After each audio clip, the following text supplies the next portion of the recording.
Hi, everybody. We're here today with Kate and Clara to talk about conflict resolution, which is a pretty important topic in today's world. So before we get started, I just wanted to throw a question out to Clara. Why is conflict resolution important to you? Well, conflict resolution for me is really important as a new teacher. So I've started teaching about 2 years ago, and going into this field of education, I'm noticing that I'm being part of a lot of teams, being involved in different committees, working with parents, working with other school teachers.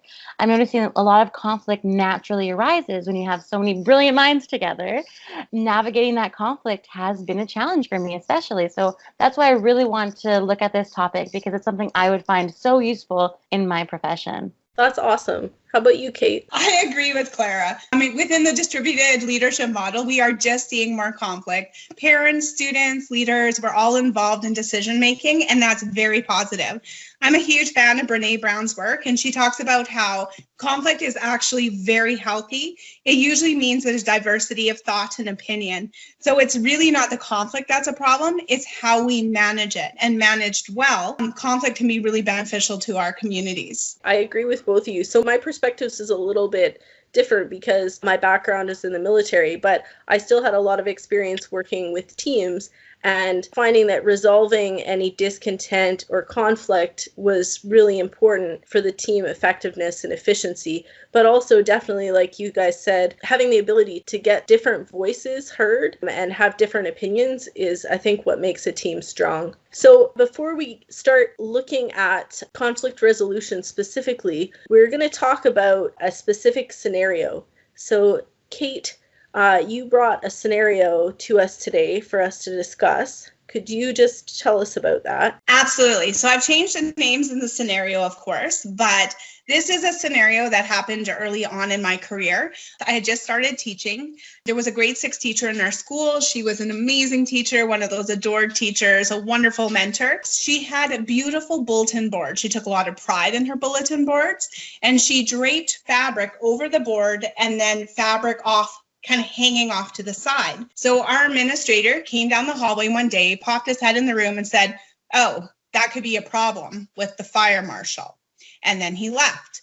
So anyway, the next day when she came to work, she went into her room and someone had actually cut the fabric off the bulletin boards, the stuff that was hanging, and she was absolutely devastated. She felt that, the administrator must have done this, and it created a bit of an issue for her. Awesome. So definitely a scenario that has a lot in it. Clara, what do you see in the scenario? I'm an elementary school teacher, so I understand those bulletin boards are a very big deal.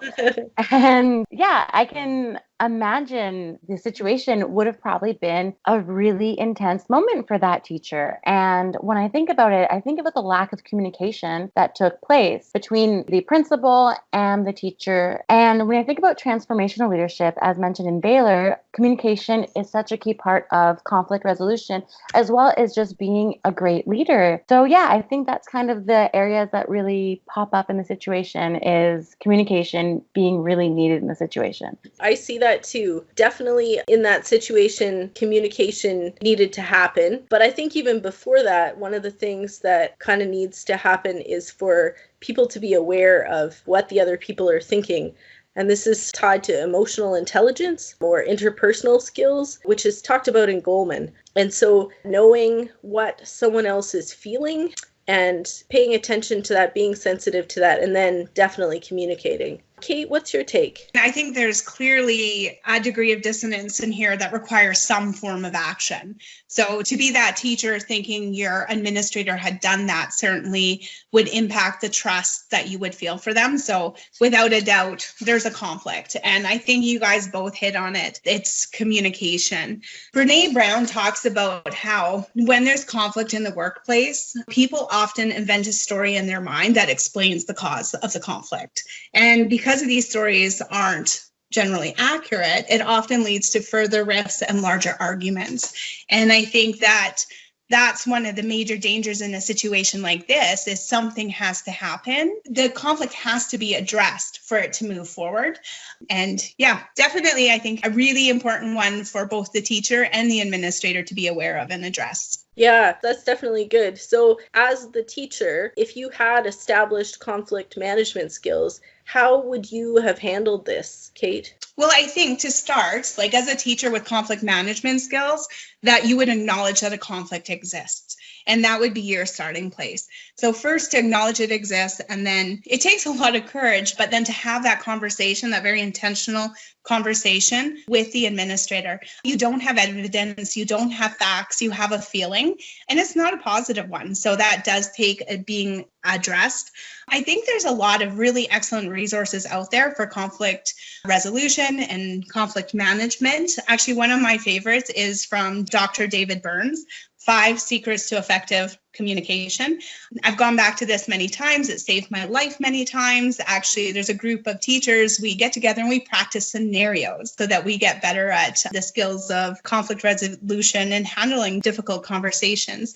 So as the teacher, with good conflict management skills, I think you would recognize that the conflict exists and that the only way to resolve it is to actually address it. Yeah. So, Clara, from a new teacher's perspective, how do you think you would handle that? Yeah, I think Kate said a lot of really great points. And an article I read, Zhang's article, said identifying and articulating a vision is a key point conflict resolution within a team.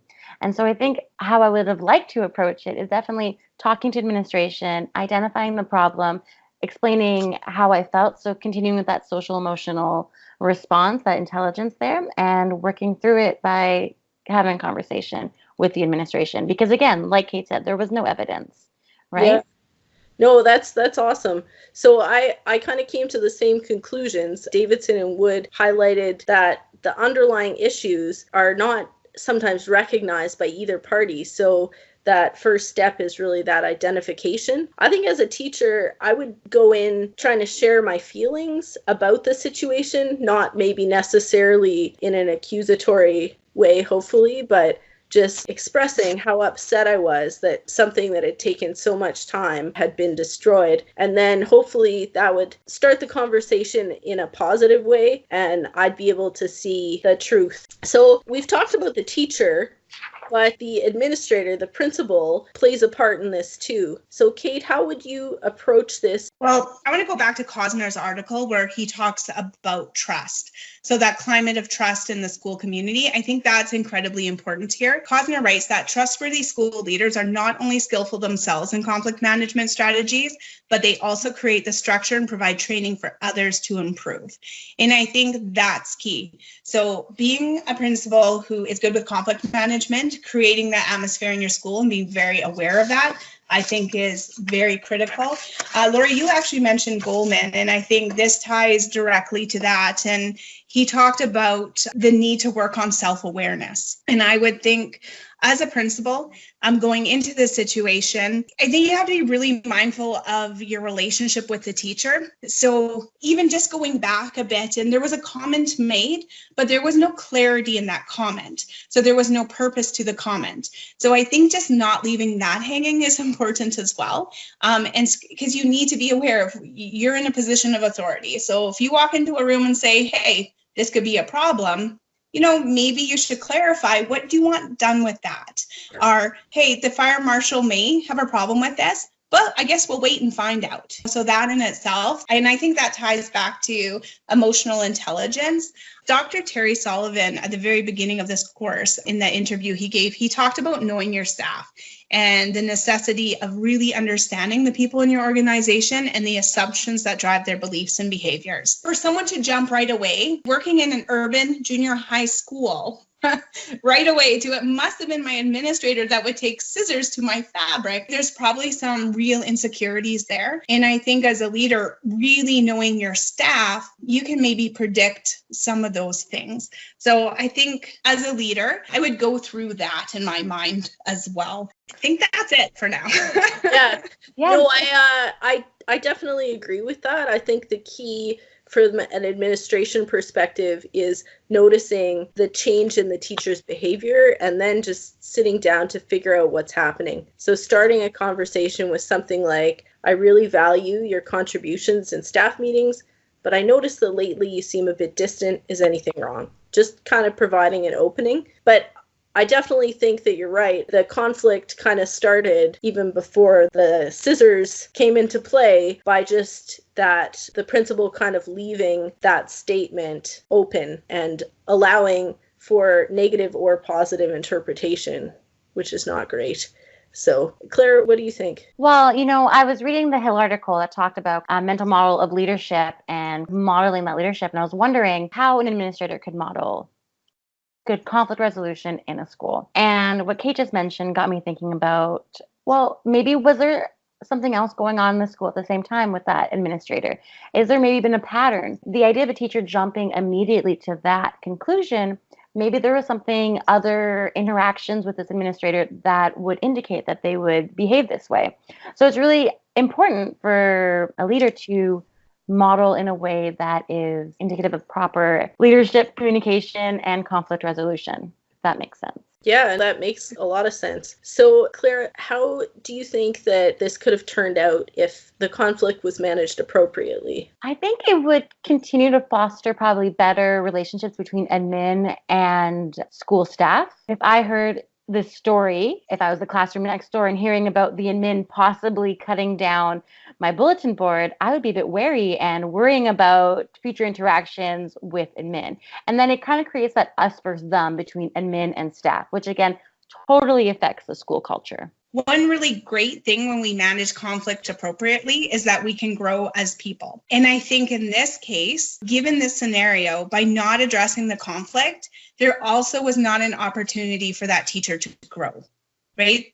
Right. And I think that having that conversation would have resulted in a lot of personal growth. So I think that's also an important part. So what actually did happen in the scenario is really quite sad because it never was addressed. So the teacher, she used to be a highly engaged member of the learning community, and she really just pulled out. She kept to her classroom. She was really upset. And then when there was an opportunity to move schools, she moved the school. That is really sad. So she never really did have that chance to learn and grow. And that kind of transitions us to how we've learned and grown throughout this project. So, Clara, what is your perspective of what you learned about working as a team throughout the project? What I learned about working as a team is really playing to everyone's strengths and seeing what we all bring to the table, especially with communication as well. I know I've talked about communication not stop, but I feel like it's such an important piece. The fact that we were able to work together so cohesively and manage through any conflict that arose was awesome. Yeah, what about you, Kate? I think if I go back to Clara and I's initial conversation, we're like, boy, wouldn't it be much easier to just do this by ourselves? Like, it's a narrated presentation on conflict resolution. Why are we making this difficult? But then we actually did work as a team, and the perspectives that we had that we would not have had otherwise really, I think, created a lot of deeper learning. So it was well worth it. Yeah, I totally agree. I've done 4 or 5 group presentations through online learning courses, and in the past, teams have always approached it by dividing the presentation up and then sticking the pieces together at the end. So basically, we did individual presentations and knitted them together. But in this team project, we figured out a way to do the project in a way that we couldn't do it on our own. So for me, approaching team projects with the goal of harnessing collaboration, I think, was my takeaway from this. What do you think our strengths were as a team? I think we were very focused on our goals and everyone contributed. We also were very organized. Now, Lorri, I think we have you to thank for a big portion of that. So thank you. And we're very interesting people. Like meeting virtually was actually really fun. Yeah. And I think that the huge strength as a team is just, it's enjoyable. Yeah, I feel like I really got to know you guys and it's been awesome. Yeah, I like that everyone is voicing their opinions and contributing. We're very good at responding to each other's ideas positively, but we did have some differences of opinion, but that was always approached very positively and professionally. So yeah, I've really enjoyed this. We did experience some challenges though. I seem to have created actually the first challenge with some initial miscommunication about the first date and time of the meeting. So I had suggested a meeting time, but I didn't know you guys confirmed it. Anyways, so I missed the first meeting, and you guys both really kindly approached it. You didn't progress without me, and you also contacted me to set up another timing. So I think that positive approach, it didn't put me on the defensive and get me upset, and we just moved on and learned from the miscommunication instead of letting it cause problems. Yeah, but I think that's so typical when you have 3 different lives. One's in Alberta with the time zones. It makes life is difficult to work around just in general. So we manage that really well. And yeah, I agree with that. What do you think, Kate? Everything you've already said. I mean, for me, the time zone shouldn't be, but so many. I work full time. I have a family. I farm. My day starts early. By 8:30, my brain shuts down. So I was appreciative that, you guys were both sensitive to that and we could start early enough because I simply, not a lot of creative energy after 8:30 p.m. Yeah, for sure. So I guess we'll wrap up just by discussing what we learned from this that we want to apply in our work. So Clara, do you want to tackle that first? Yeah, so this is not something I've mentioned so far, but it was something that really hit home was the Costner's article about psychological safety. And it's the idea of building trust. And once that trust is built, you feel safe. And that helps with engagement, giving feedback, being able to speak out and speak up against mistakes. I really felt that within this group project was that I felt safe enough to speak my ideas. And I will admit at the beginning, I was extremely nervous. You are both such intelligent individuals and I was nervous. But it was definitely something I was concerned about. But you guys really fostered this great energy. And that was one of the key things is that psychological safety, creating trust, creating this wonderful environment really helps with learning and growing. And I really thank you guys both so much for that. So how is that going to translate into your work as a teacher? It's just continuing having those conversations and working collaboratively and giving space for students to have a voice. I think that's the big part is no matter where you're from, no matter what your level is, being able to express your ideas and actually listening and taking that feedback. Hopefully that will create that same level of psychological safety. Awesome. Kate, what did you take away from this to apply in your work? Well, with all the research we did looking at different conflict resolution, conflict management styles, one common theme that ran throughout was just listening and really listening and listening to understand. I came across one thing on the blog I was reading where it said, if you are listening to someone waiting to have your turn, you're not actually listening to them. And I thought, how true is that? Because that does happen. It can happen when you speak to students. It can happen when you speak to parents. And I think people know when you're not truly listening, and that's not going to help diffuse the conflict very well. So I think that's one key I just need to really take with me and remember, truly listening. That's great. I definitely would go back to how we intentionally designed the team project. I really think that we did it in a way that leveraged collaboration rather than just individual strengths. And so often we say, I'm good at X, so I'll do this part, and you're good at Y, so you can do this. So for me, it was actually more our process of breaking down the project and designing it as a collaborative project rather than just breaking it down into individual tasks. So I definitely think that how I approach projects in the future is going to be different just based on this. So thank you guys for getting together and chatting with me today about conflict resolution. It's been great. Yeah, thanks for hosting, Lorri. Thank you, Lorri. Bye. Hi, everyone. I hope you enjoyed our podcast style video. In the spirit of getting engagement from you, we'd like you to respond to us using a Flipgrid video, which is just a quick 90-second video that you can leave us at the link that we provide. So we look forward to hearing from you and hearing comments and any questions that you have. Anyways, have a good day.